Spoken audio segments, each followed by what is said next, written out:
బేహద్ పరం మహాశాంతి బేహద్ పరివారమునకు ఆత్మిక సోదరి సోదరులకు మనము ఈరోజు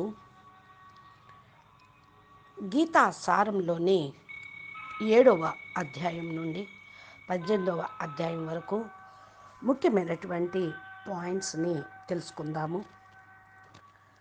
7వ అధ్యాయంలో శ్రీకృష్ణుడు సృష్టి యొక్క నానాత్మక జ్ఞానమును విజ్ఞానము గురించి చెప్పడం జరిగింది. అది నానాత్వం నుండి ఏకత్వం అంటే అనేకం నుండి ఏకత్వం వైపుకు ప్రగతి ఏ విధంగా జ్ఞానం గురించి రెండు రకాల దృష్టి తోటి మానవులకు ఇది చాలా ఉన్నతమైనది. అంటే రెండు రకాల దృష్టికోణంలో మానవులకి ఇది చాలా ఉన్నతమైనది. ఈ అధ్యాయంలో భగవంతుడు అనేక రూపాల్లో ఉల్లేఖించడం జరిగింది. ఎవరి యొక్క విస్తారము విభూతి యోగం అనే పేరుతోటి 10వ అధ్యాయంలో కూడా ఇది వస్తూ ఉంటుంది. ఇక్కడ విశేషమైన భగవతి దృష్టి గురించిన ఉల్లేఖన సూత్ర వాసుదేవ సర్వమతి సబ్ వాసు యా శరీరం అంటూ ఒకే దేవత్వాన్ని ఒకే సంజ్ఞగా అంటే ఒకే గుర్తుగా విష్ణువుని చూపించడం జరిగింది. లోకాల్లో తమ తమ రుచి అనుసారంగా అనేక పేర్లతోటి అనేక రూపాలతోటి ఆ యొక్క దైవత్వాన్ని ఉపాసన చేస్తూ ఉంటారు. ఇవన్నీ కూడా కరెక్టే. కానీ మంచిది తెలివిగలవాడ మానవుడికి బ్రహ్మత్వాన్ని గుర్తించటం ఆధ్యాత్మిక విద్య అన్నిటికంటే సర్వోచ్చమైన శిఖరము అని చెప్పవచ్చు. ఇంకపోతే 8వ అధ్యాయం 8వ అధ్యాయంలో శ్రీకృష్ణుడు చెప్తూ ఉన్నారు, జీవుడు మరియు శరీరము సంయుక్తంగా రచన అనేటువంటి పేరుతోటే ఆధ్యాత్మ అని అంటూ ఉంటారు. దేహము లోపల జీవుడు, ఈశ్వరుడు లేక 3 శక్తులు భూతము యొక్క అంటే పంచభూతాల్లో 3 పంచతత్వాల యొక్క 3 శక్తులు కలిస్తేనే ఈ యొక్క కార్యక్రమం అనేది నడుస్తూ ఉంటుంది. దాన్నే అభియజ్ఞం అంటూ ఉంటారు. ఉపనిషత్తుల్లో కూడా అక్షర విద్య అని దీని గురించి విస్తారంగా చెప్పడం జరిగింది. గీతలో ఆ అక్షర విద్య యొక్క సారం చెప్పడం జరిగింది. అక్షర బ్రహ్మ పరం అనగా పరబ్రహ్మ యొక్క సంజ్ఞ అక్షరమే. మానవుడు అనగా జీవుడు శరీరంతో సంయుక్తమైనటువంటి రచన యొక్క పేరే ఆధ్యాత్మ. జీవ సంయుక్త భౌతిక దేహం యొక్క సంజ్ఞ క్షరము. కేవలం శక్తితత్వం యొక్క సంజ్ఞ అది దైవకం.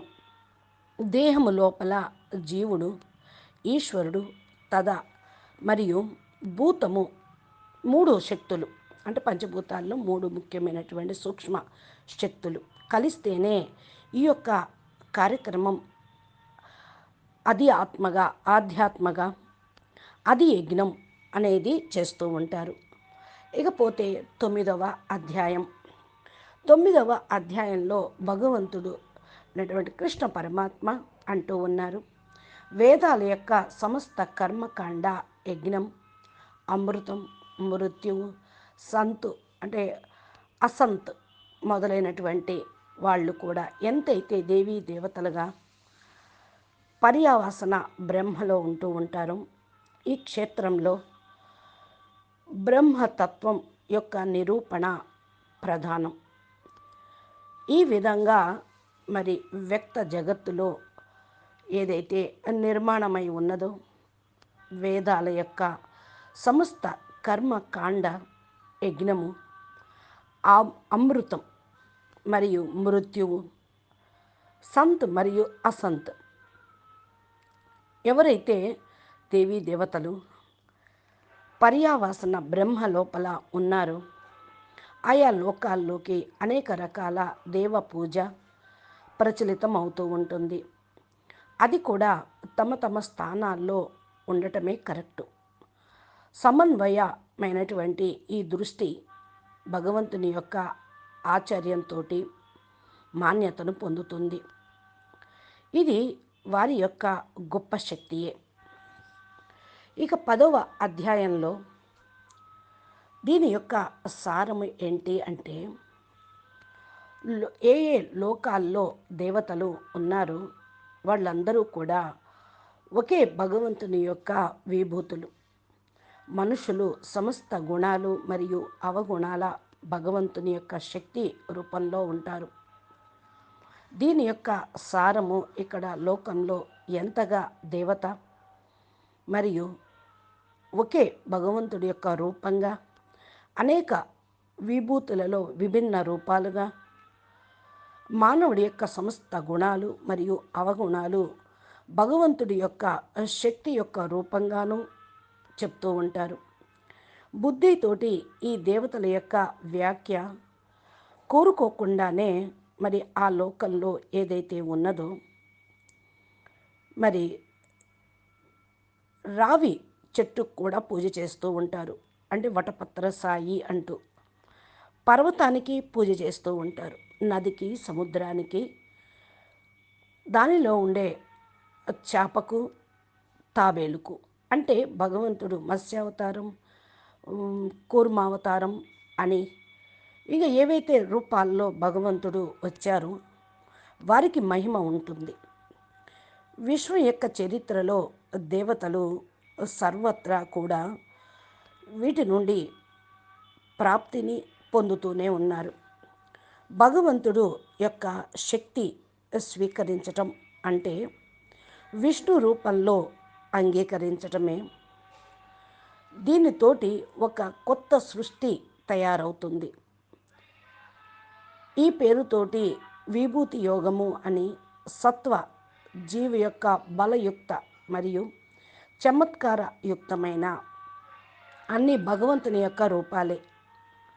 ఇలా మనం అన్నిటినీ ఒప్పుకొని స్వీకరించటంతో మనసు లోపల నిర్విరోధ స్థితి అనేది చేరుకుంటూ ఉంటుంది. అంటే మానవుడు ఆ యొక్క మనసు లోపల ఆ స్థితికి చేరుకుంటూ ఉంటాడు. ఇక 11వ అధ్యాయం. 11వ అధ్యాయంలో అర్జునుడు భగవంతుని యొక్క విశ్వరూపాన్ని చూశాడు. ఈ యొక్క విశ్వరూపాన్ని చూసినప్పుడు ఆయన దాన్ని సహించలేకపోవటము, దీన్ని పొందటానికి అర్థం చేసుకోవటానికి అర్జునుడు కూడా తన యొక్క శక్తి చాలలేదు. విరాట రూపం యొక్క అర్థము అంటే మానవుడి యొక్క ధరాతాళం నుండి పరిధిని దాటి పైన అనంత విశ్వం వరకు రచనాత్మక విధానము. ఇది సాక్షాత్ దర్శనం. విష్ణు యొక్క చతుర్భుజి రూపంలో మానవుల యొక్క ధరాతలం నుండి భవ్యమైనటువంటి సౌమ్యమైనటువంటి రూపమే. విష్ణువు యొక్క చతుర్భుజి రూపము మానవీయ అంటే మానవుని యొక్క ధరాతలంకి నుండి విశ్వాంతరాల వరకు వ్యాపించి ఉండటం అనేది చాలా గొప్పది కదా. మరి ఎప్పుడైతే అర్జునుడు భగవంతుడి యొక్క విరాట రూపాన్ని చూశారో ఆయన యొక్క మస్తకం యొక్క విస్ఫోటన జరిగింది.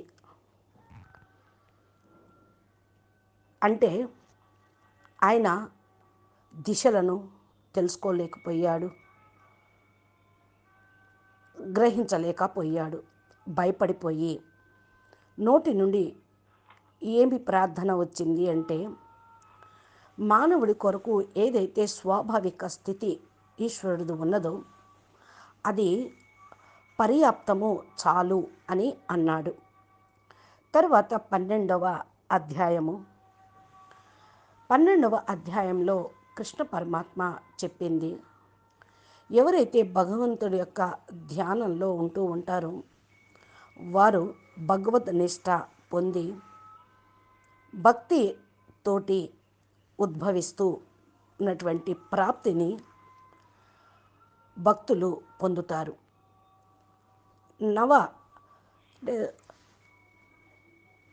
9 రకాలటువంటి సాధనాలు, నవదా భక్తి అని ఏదైతే అంటూ ఉంటారో దీని ముందు ప్రేమ లక్షణం భక్తి, సాధ్య భక్తి, కర్మయోగము, జ్ఞానయోగము అన్నిటికంటే కూడా చాలా గొప్పది, ఇది సాధ్యమయ్యేది అని. ఇంకా కృష్ణ పరమాత్మ అంటూ ఉన్నారు, మనుషులు తమ యొక్క మనసులో స్థిరత్వాన్ని కలిగి నిరంతరం నా యొక్క సగుణ రూపాన్ని పూజ చేస్తూ ఉంటూ ఉంటారు. ఆ యొక్క నా ద్వారా ఆ యోగులకు అధిక పూర్ణ సిద్ధి యోగిగానే చెప్పబడుతూ ఉంటారు. అంటే సంపూర్ణ సిద్ధి యోగిగా, అందరికంటే గొప్పవాళ్ళుగా చెప్పబడుతూ ఉంటారు. ఎవరైతే మానవుడు పరమాత్మను సర్వవ్యాపి, అకల్పనీయం, నిరాకారం, అవినాశి, అచలమైన స్థితి స్వరూపము అని ఉపాసన చేస్తూ ఉంటారో వారు అన్ని ఇంద్రియాలను వశపరుచుకుంటూ ఉంటారు. అన్ని పరిస్థితుల్లోనూ సమభావంతో ఉంటూ సమస్త ప్రాణుల యొక్క హితాన్ని కోరుకుంటూ ఉంటారు. వారు కూడా నన్ను పొందుతారు. ఇంకా అర్జునుడితోటి కృష్ణుడు ఇలా అంటూ ఉన్నారు, నీవు నీ మనసును నా లోపల స్థిరంగా ఉంచు, మన్మనాభౌక, నా లోపల తమ బుద్ధిని జోడించు. ఈ విధంగా నీవు నిశ్చింత రూపంలో నా లోపల సదా నివసిస్తూ ఉన్నట్లయితే నువ్వు ఏది కోరుకున్నా అది జరుగుతుంది. భక్తి యోగం యొక్క అభ్యాసం ద్వారా నన్ను పొందటం అనేటువంటి కోరిక ఉత్పన్నం అయినప్పుడు కేవలం నా కోసమే కర్మ చేస్తూ ప్రయత్నం చేస్తూ నువ్వు ఉన్నప్పుడు, నా కోసమే కర్మ చేస్తూ ఉన్నప్పుడు ప్రాప్తి అనేటువంటి పరమ సిద్ధిని నువ్వు పొందగలుగుతూ ఉంటావు నా ద్వారా అని చెప్పడం జరిగింది. ఇక నెక్స్ట్ అధ్యాయం 13వ అధ్యాయంలో ఒక సింపుల్ సీదాగా చెప్పినటువంటి విషయం ఏంటి అంటే, క్షేత్రము మరియు క్షేత్రజ్ఞుడి యొక్క ఆలోచన. శరీరమే క్షేత్రము, దీన్ని తెలుసుకున్నటువంటి జీవాత్మ క్షేత్రజ్ఞుడు. గుణాల యొక్క సామ్యవస్థలో పేరు ప్రధానమైనది ప్రకృతి.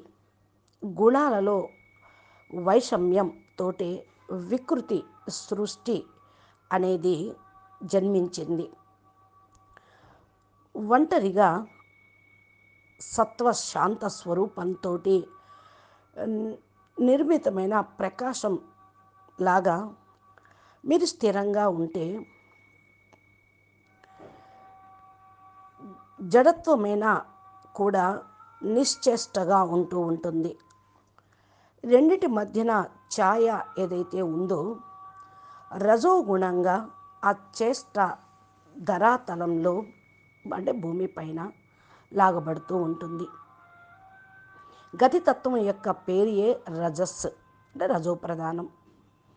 ఈ కృష్ణుడు ఇంకా చెప్తూ ఉన్నారు, నేను కాకుండా అన్య ఏ వస్తువుని ప్రాప్తి పొందాలనే కోరిక లేకుండా ఉన్నటువంటి భావంను కలిగి ఉంటే విచలితం కాకుండా నా భక్తిలోని స్థిరంగా ఉంటూ ఉంటారు.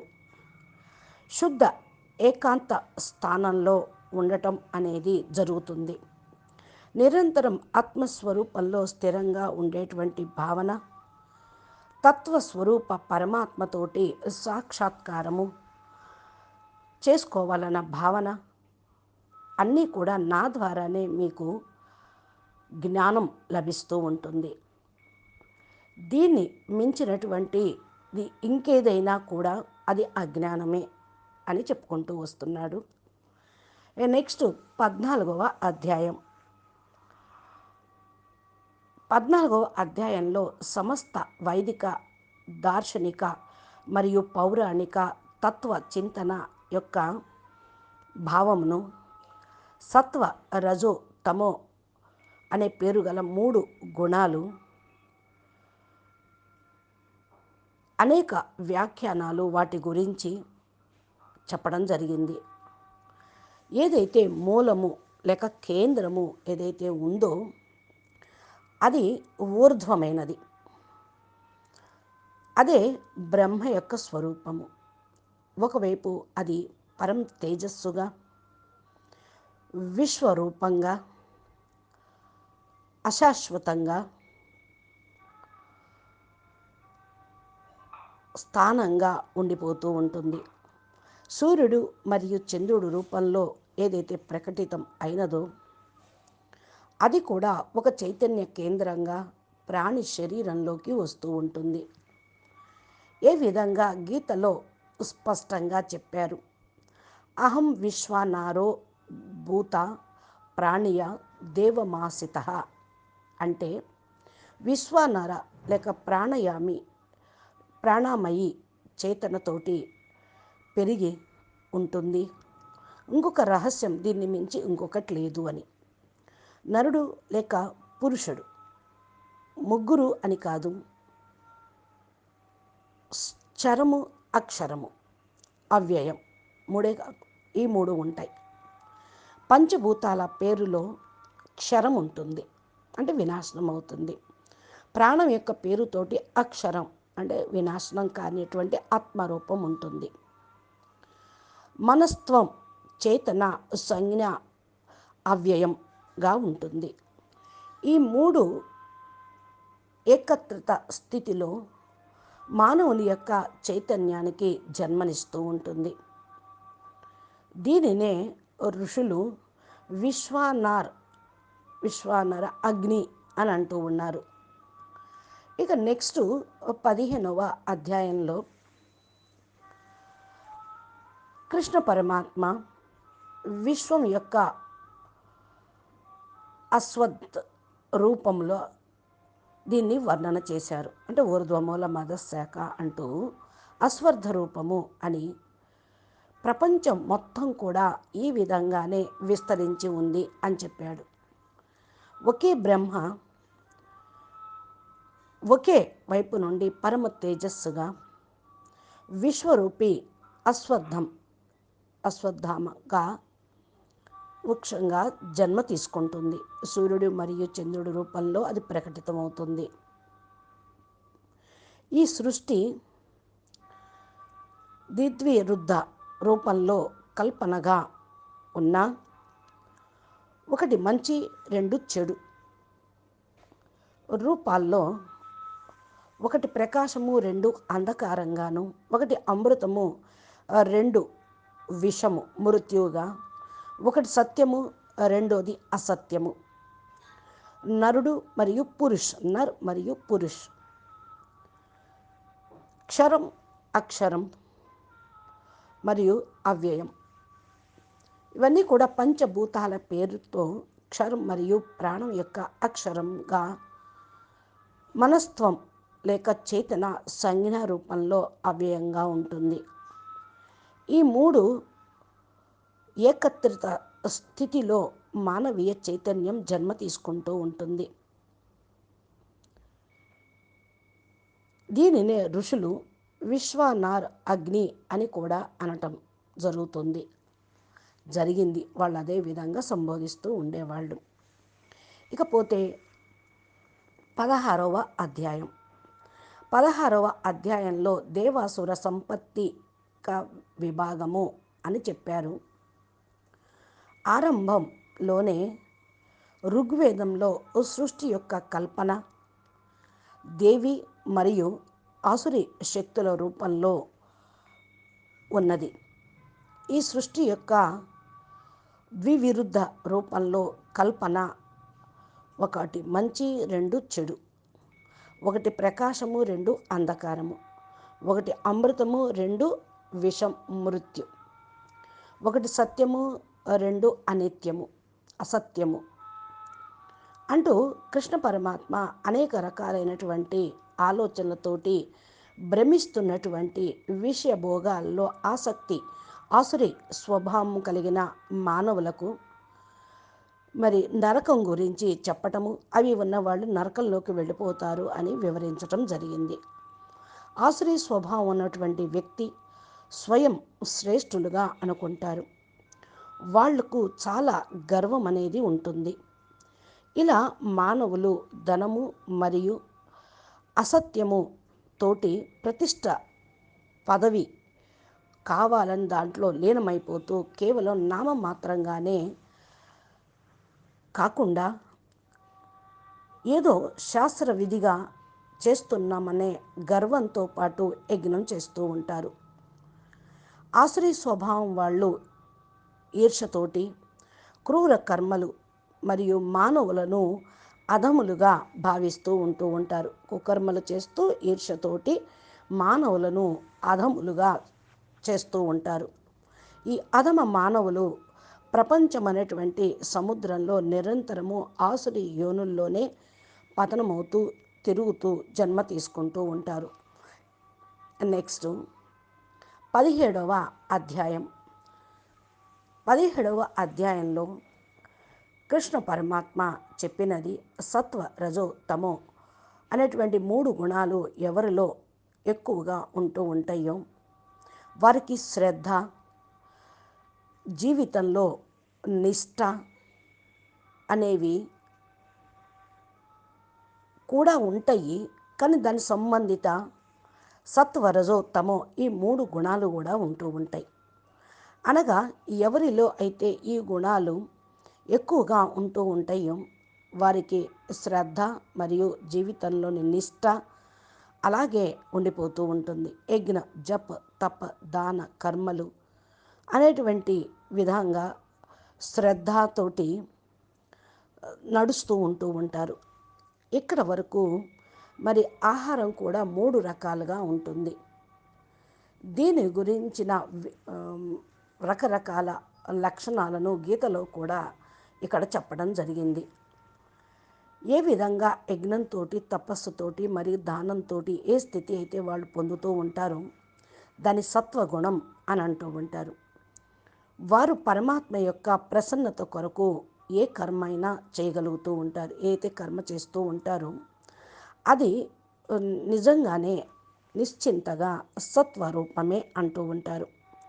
శ్రద్ధ లేకుండా మరి యజ్ఞము, దానము, తపస్సు రూపంలో మరి ఏదైతే సంపన్నం చేస్తూ ఉంటారో దాన్ని అసత్ అంటే సతోప్రధానం అని అనరు. అందుకని వాళ్ళు ఈ జన్మలోనే లాభదాయకం అనేది లాభాన్ని పొందలేరు. వచ్చే జన్మలో కూడా లాభాన్ని పొందలేరు. ఇంకా 18వ అధ్యాయం. 18వ అధ్యాయంలో గీతలో సమస్త ఉపదేశాల యొక్క సారంగా చెప్తూ ఉపసంహారంగా బుద్ధి, ధర్మం, అధర్మం, బంధన, మోక్షము, వృత్తి, నివృత్తి కరెక్ట్గా గుర్తించే విధంగా చెప్పడం జరిగింది. అదే సాత్విక యొక్క బుద్ధి, అదే మానవుడి యొక్క సత్యమైన మరి ఉపలబ్ధం. భూమిపైన మానవుల లోపల మరి దేవతలు ఉన్నారు, అనేక రకాల ఆత్మలు ఉన్నారు. భూమిపైన మానవుల లోపల మరి స్వర్గంలో ఉండే దేవతలు కూడా ఇలా ప్రకృతిని నడిపించేటువంటి ఈ 3 గుణాలతోటి రక్షించబడే ఉండాలి. అంటే మానవులైనా దేవతలైనా ఈ త్రిగుణాలకు అతీతంగా వీటికి ఆధీనం కాకుండా రక్షించుకొని ఉండాలి, రక్షించబడి ఉండాలి అంటూ ఉన్నారు. మానవుడు ఏదైతే చూస్తూ ఉన్నారో అన్నిటినీ చూస్తూ నడుస్తూ ఉండాలి, బ్యాలెన్స్ పెట్టుకుంటూ ఉండాలి. దీనితోటి వారి యొక్క బుద్ధి మరియు వృత్తి చెడు వైపుకు వెళ్లకుండా ఏ కార్యం చేస్తున్నా అది అకార్యం కాకుండా వాళ్ళు కార్యం మరి మంచిదా చెడుదా అని గుర్తించగలుగుతారు. ధర్మమా అధర్మమా, బంధన మోక్షమా, బంధంలో ఇరుక్కుపోతామా, దీని నుండి ముక్తి అనేది లభిస్తుందా, వృత్త్యా లేక నివృత్త్యా, బుద్ధి కరెక్ట్గా నిర్ణయం తీసుకొని గుర్తిస్తూ ఉంటుంది. ఇదే సాత్విక బుద్ధి అని అంటూ ఉంటారు. కానీ ఆ మానవుడే స్వచ్ఛమైన ఉపలబ్ధం కోసం మరి ఏదైతే పురుషార్థం చేస్తారో దాన్ని పొందుతారు. మానవుడు శ్రద్ధాపూర్వకంగా ఈ గీతాశాస్త్రాన్ని చదువుతూ శ్రవణం చేస్తూ ఉంటారు. వారు సమస్త పాపాల నుండి ముక్తులైపోయి శ్రేష్ఠ లోకాలను ప్రాప్తి పొందుతారు అని చెప్తూ ఉన్నారు. ఈ విధంగా గీత సారాన్ని చెప్తూ మరి మహారాజు దశరథుడు శబ్దభేది బాణంతో ఏదైతే దుర్ఘటన జరిగిందో శ్రవణ కుమార్ని పరలోకాన్ని పంపించారో దానివల్ల వారి యొక్క మాతాపితలు వియోగం చెంది మరి దశరథుడికి శాపం పెట్టారు. కాలాంతరంలో నీవు పుత్ర వియోగంతో దివంగతుడు అవుతావు అని. తెలియకుండా చేసినటువంటి కర్మ ఇంత శక్తిశాలిగా ఉంటే ఆలోచించకుండా మరి తెలిసి కూడా చేస్తే ఆ కుకర్మ ఎంత పాపంగా భయంకరంగా ఉంటుందో ఆలోచించండి. అందుకని కర్మ వికర్మల యొక్క సారంను తెలుసుకొని ఏదైతే చెప్పడం జరిగిందో ఆత్మ శరీరము వేరు, భగవంతుడు వేరు అని కొందరు వర్ణిస్తూ ఉన్నారు. ఇక ఎవరెవరు గీత గురించి ఈ విధంగా ఒక భేదాన్ని చెప్పారో అది మనం తర్వాత మరలా ఇంకోసారి తెలుసుకుందాము. అచ్చా, పరం శాంతి, నమస్తే, ధన్యవాదాలు. बेहद के बेहद परम परम परम महाशांति है, महाशांति है, महाशांति है. నమస్తే. బాపూజీ దశరథ్ భాయ్ పటేల్ తెలుగు ఛానల్లో బాపూజీ చెప్తున్నటువంటి దివ్య జ్ఞానాన్ని మరి మీరు మా ఛానల్ ద్వారా తెలుసుకోవాలి అంటే మా ఛానల్ని సబ్స్క్రైబ్ చేసి గంట సింబల్ని ప్రెస్ చేస్తే నోటిఫికేషన్ రూపంలో మీరు వీటిని తెలుసుకోగలుగుతారు. అచ్చా, పరం శాంతి.